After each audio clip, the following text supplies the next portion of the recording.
this moment, 109 treasured human beings are being held hostage by Hamas in Gaza. They are Christians, Jews, Muslims, Hindus, and Buddhists. They are from 23 different countries. The youngest hostage is a 1-year-old red-headed baby boy, and the oldest is an 86-year-old mustachioed grandpa. Among the hostages are 8 American citizens. One of those Americans is our only son. His name is Hirsch. He's 23 years old, and like Vice President Kamala Harris, Hirsch was born in Oakland, California. Hirsch is a happy-go-lucky, laid-back, good-humored, respectful, and curious person. He is a civilian. He loves soccer, is wild about music and music festivals, and he has been obsessed with geography and travel since he was a little boy. His bedroom overflows with atlases, globes, maps, and National Geographic magazines. On October 7th, Hirsch and his best friend, Honor, went to a music festival in the south of Israel. It was advertised as celebrating peace, love, and unity. They also went to celebrate Hirsch's 23rd birthday. As rockets began to fall, Hirsch, Honor, and 27 other young festival goers took refuge in a 5-foot by 8-foot bomb shelter. Terrorists began to throw grenades into the shelter. Honor stood in the doorway and repelled 7 of those grenades before the 8th one killed him.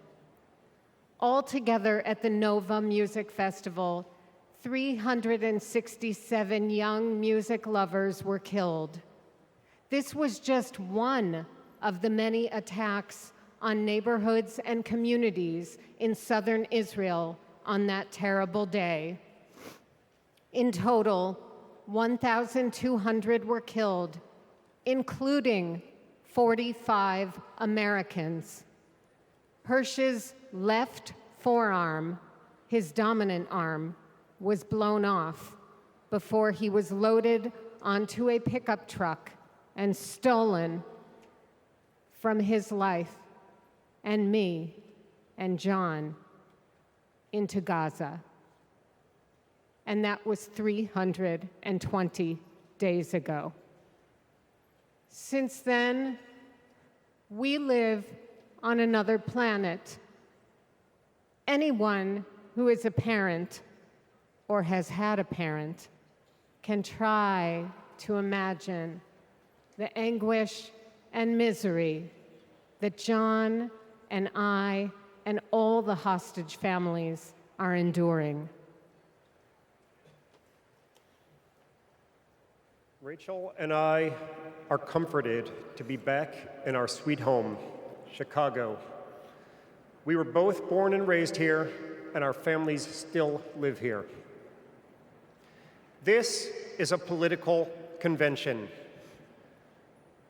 but needing our only son and all of the cherished hostages home is not a political issue.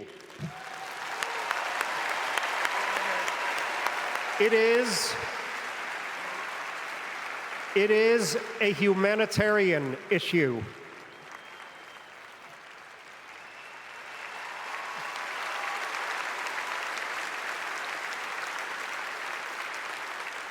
The families of the American 8 hostages meet every few weeks in Washington. We're heartened that both Democratic and Republican leaders demonstrate their bipartisan support for our hostages being released.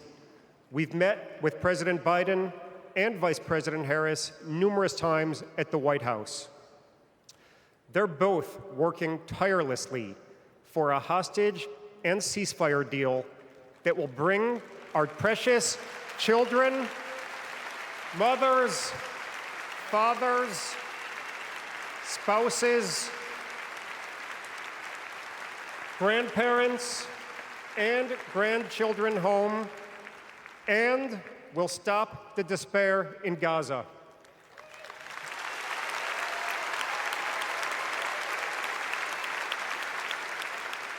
We are all deeply grateful to them. We're also profoundly thankful to you, the millions of people in the United States and all over the world who have been sending love, support, and strength to the hostage families. You've kept us breathing in a world without air.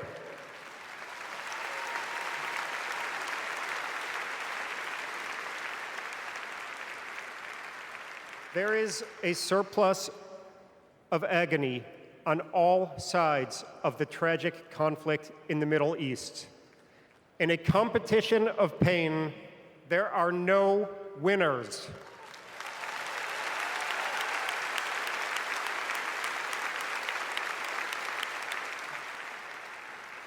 In our Jewish tradition, we say, Kol Adam Olam Umlo'o.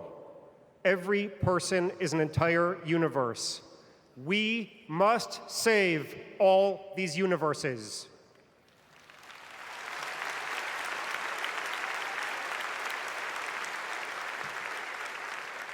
In an inflamed Middle East, we know the one thing that can most immediately release pressure and bring calm to the entire region.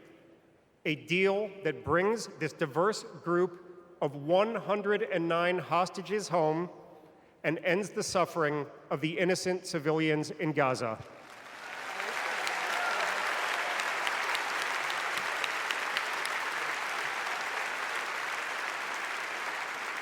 The time is now.